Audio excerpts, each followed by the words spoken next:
Hey guys, welcome back to my channel.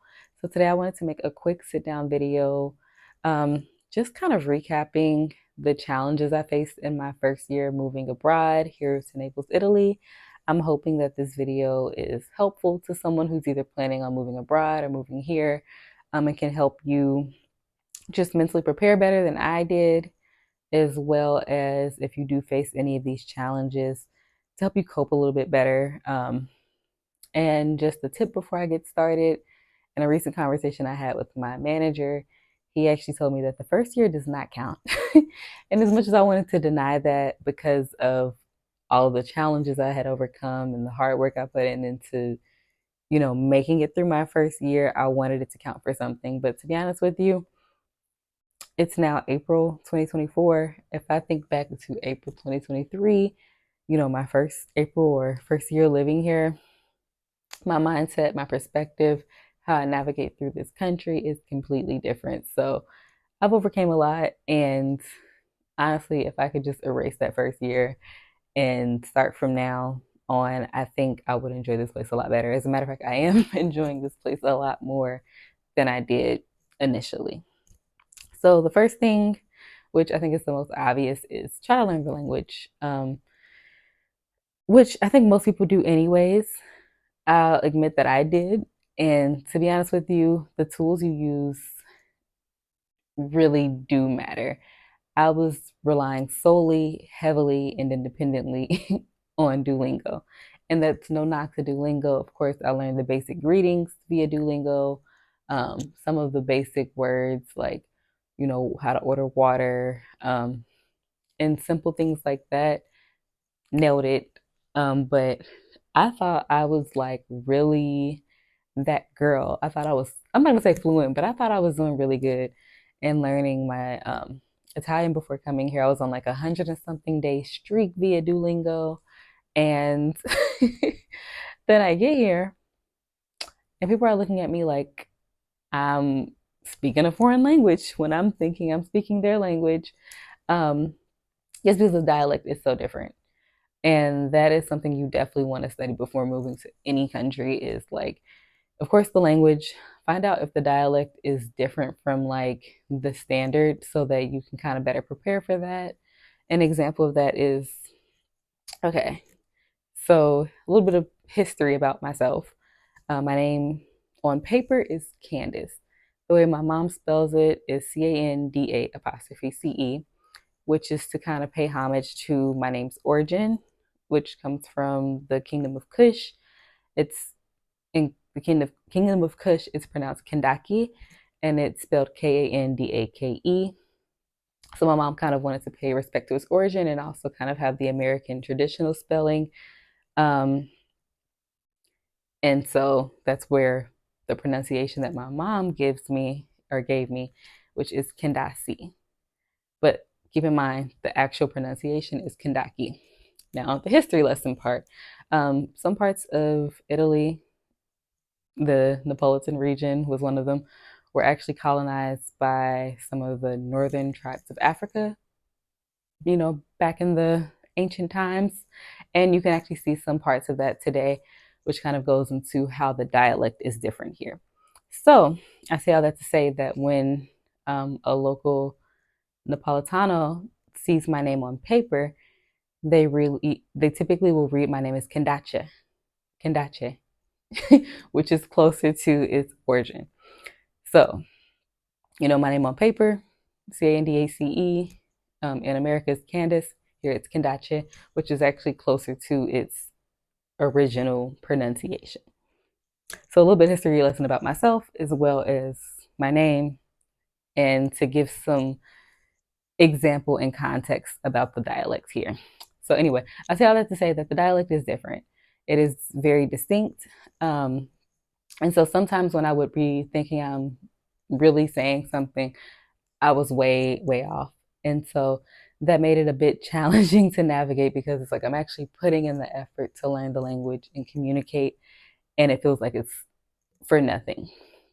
Um, so what I kind of did to overcome that challenge was learn a few more words, of course, like in the local dialect, as well as really just learn the basics that apply to me specifically. And what I mean by that is if I know I like a particular wine, a particular dish, if I know I need to communicate that I'm trying to get to a particular neighborhood because I'm lost or something, I made sure to learn those. Those were my basics, as opposed to the Duolingo basics might be cat, dog, water, bowl. Out of all those right there, the one word I probably will actually use is water. I don't think I've ever had to say the word cat or dog in Italian or bowl. um, yeah, so my recommendation is outside of learning the language and a few things in the local dialect, kind of make sure that what you're learning are things that are important to you. If you know you have a favorite food, um, that you have dietary restrictions, whatever the case may be, learn how to say that perfectly. And then there's always the case of Google Translate. I live off of Google Translate.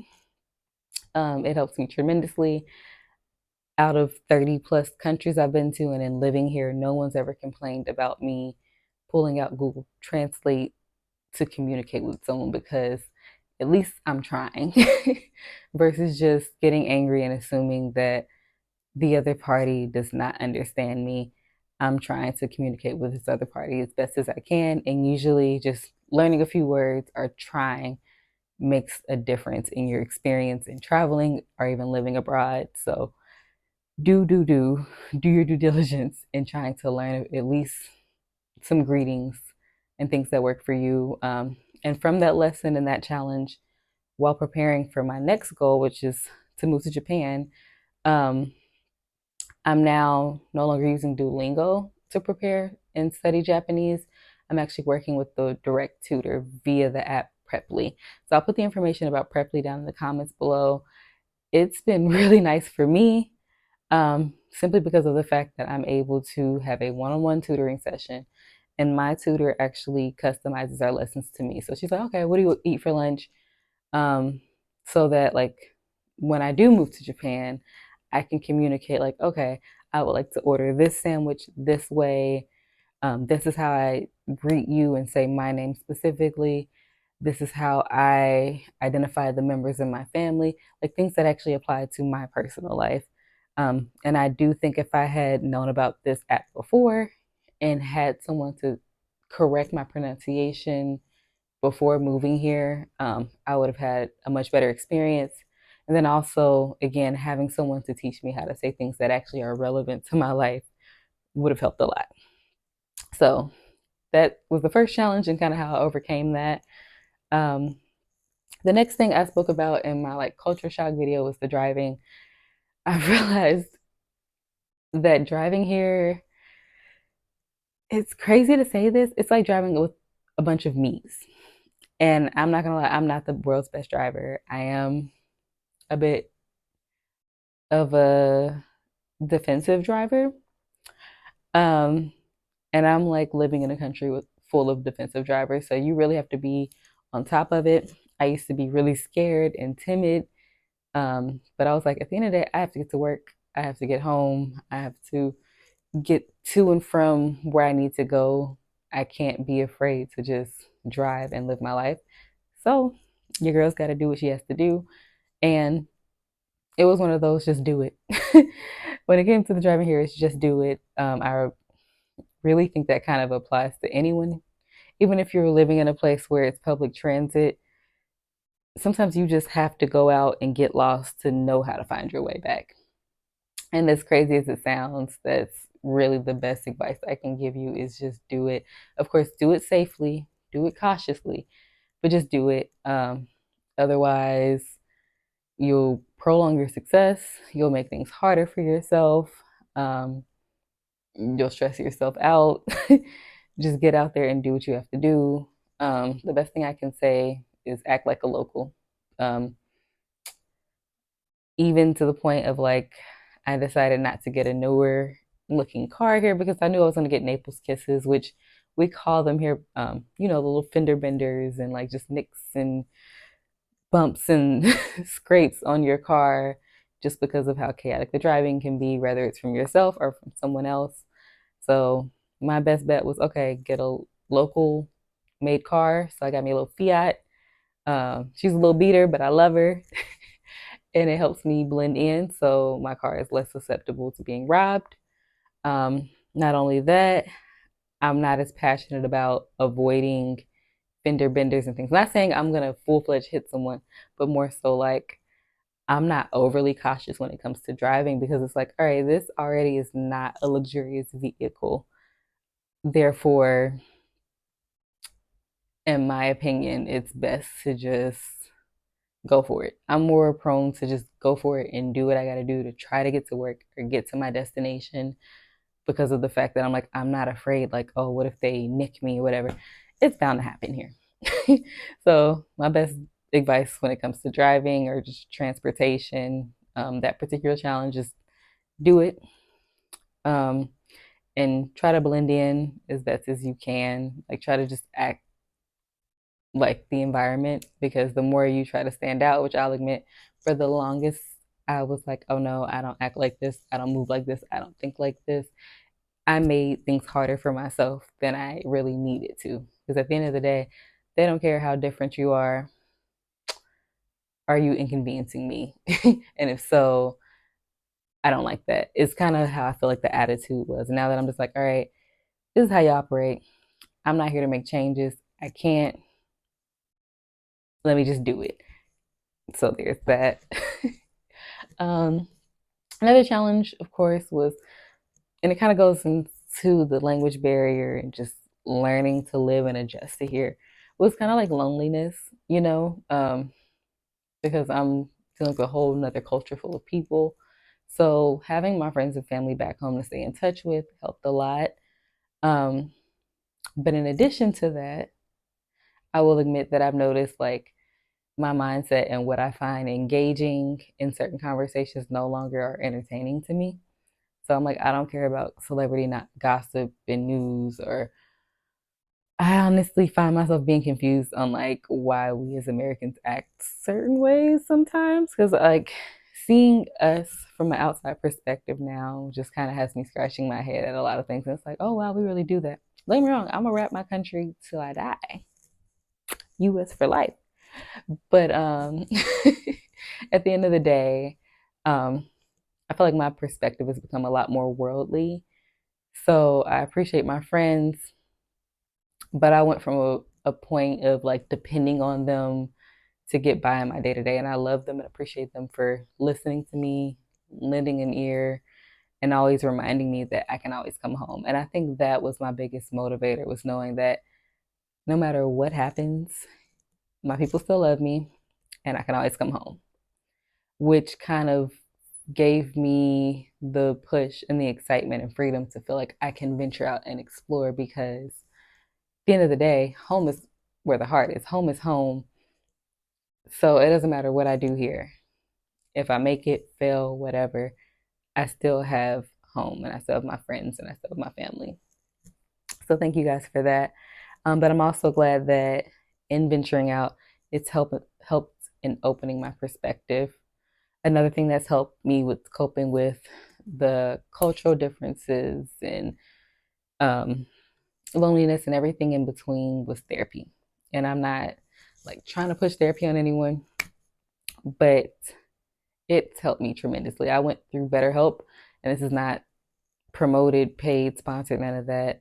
I just chose it because there weren't as many hoops and hurdles as trying to find a provider that's within my network or who covers my location or whatever. It was just like, hey, I need to talk to somebody. I'm stressed. I'm sad. I even went through a bit of depression. Um, and finding my therapist. And don't get me wrong, I had two in total. The first one, as well as it wasn't a great match. And then the next one, I was more specific in what I wanted and got it. And I love my therapist. She's amazing. Um, but in talking to her about my issues and how I'm having trouble coping. She helped me come up with good coping mechanisms. I remember I got to a point where I was just like, I don't like it here. I don't want to be here. Once I hit my year mark, I'm out. And she was like, okay, you know what? We can work with that. If that's what you want to do, that's fine. However, you're not at your year mark. What are you going to do until then? And she helped me to kind of like put things in perspective and really think about like, okay, well, if I'm not going to be here, where am I going to be? What am I going to do? Is that something that's going to make me happy? Is it going to be fulfilling? Um, Also, she helped me reach out and branch out like, okay, well, if you're not interested in having these conversations with your friends and family, why not look for spaces where you can have that? So, found a lot of Facebook groups. I changed my algorithm on like TikTok, Instagram, whatever, so that my feed is more focused on like what I'll call positivity and things that were more encouraging for me that I needed at the time. Um, Therapy also helped me to create smaller goals so that the bigger goal didn't seem so far away. Because if I'm talking about I want to leave here at my year mark and I'm only like, 3, 5, 6 months in, it seems so far away, right? So it's like, what do you do in the meantime? She helped me shift my focus to like things that like I wouldn't say are attainable because I don't think there's necessarily anything that isn't, but more so things that are in closer reach that we can focus on while getting to the bigger goals. So huge shout out to her. I'm so grateful to her. Once my year mark did come around and talking to her, I was like, you know what? Now that I've hit this milestone, it doesn't seem and feel that bad. Like, and then it kind of played right into alignment with my manager saying, like, yeah, well, your first year doesn't count. And that's exactly how it felt. It was like, no, I did a lot of crying and not enjoying this place um, for nothing. When I should have just kind of just did it, went with the flow, and like kind of just fell in line, if that makes sense. But sometimes the best learning curve is by felt trying and failing. Like me trying to order something and they're looking at me crazy. They appreciated the effort and they were a lot more patient with me. And now when I go to these same places, they know what I want, or I can ask for what I want specifically because they've corrected me and taught me how to say it properly so many times. So yeah. Um, the next hurdle, I guess, was kind of getting adjusted to the noise. And I know that's so like random. Um, and to be honest with you, I don't think I've ever fully gotten adjusted to it. And what I mean by that is like it's it's not a very quiet place. Like right now it's quiet. It's almost 2 in the morning, y'all. But it's like almost every night there's fireworks and then it's summertime approaching. So I'm gonna hear people outside playing and laughing and whatever, whatever. I'm not gonna lie, I'm now adjusted to it, but in my first year, it became overwhelming because going out into the world felt stressful, doing that drive every day, learning a new job, adjusting to the outside world. I would really just want to come home and be in my solitude and just be in the quiet. And then it's like the moment of quiet that I should be having, I'm hearing all this outside noise and I can't avoid it because it's like, okay, what do I do? Go outside where the noise is. What helped me with dealing with that was giving myself many vacations. um, so a little weekend trip here and there, um, like looking up quieter places. Let's find a beach somewhere warmer since it's winter. All types of opportunities were available to me because I do live in the EU.